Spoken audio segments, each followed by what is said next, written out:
Ferrari, we took these sensors and we put them in a void, and we dropped them off in some of these ponds and lakes, and we left them there for some time. And we recovered some old data, and we put them in a computer. We did some boring coding to create these graphs. But the important stuff is what we will see in the results. So what we were looking for was thermal stratification and how it differs in all the lakes. So typically during the summer in a lake, it stratifies due to the stagnant air and a lot of like solar radiation. So the top layer would be the hottest, and then like near the bottom it would be like near freezing temperatures. But in the fall, when it's like less hot and there's more wind, the water mixes and it becomes more of a uniform temperature. So like with the sensors that we installed, we got to see like the different points of like when it mixes, when it re-stratifies, things like that. And, with the results we found some really cool stuff. Yeah, so we found that the larger the body of water is, the more stratified it's going to be on summer. For example, this is Mohawk. Mohawk is a large lake compared to all these other ponds. And here we could see that Mohawk, it has throughout the depths, it has like different temperatures. So in 12 meters, it's just 5 degrees in the summer, and in the surface, it's 25 degrees.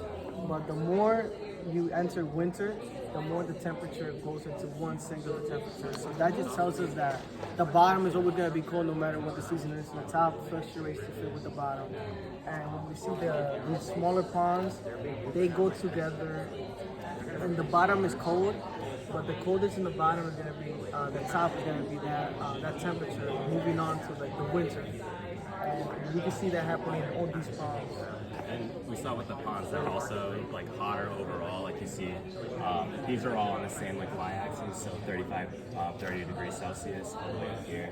The ponds get really get hot and stay, but they don't stay hot for long. So at night you see the fluctuations from all the way up here, all the way down to here. So they fluctuate daily versus the lake where you see like it stays pretty consistent. So that was an interesting finding.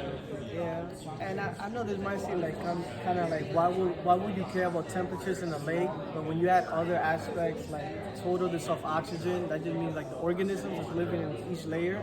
We can see that the organisms, they flip whenever the lakes or ponds mix. So if you have algae in the top layer and it's created a lot of oxygen, it will flip later on in the shorter season. It's going to go to the bottom, and that's important because when you look at like residential ponds, people pay money to have a beautiful pond, a clean pond, and if you know how the pond functions, you're able to fix a pond and make it better. The property prices too low.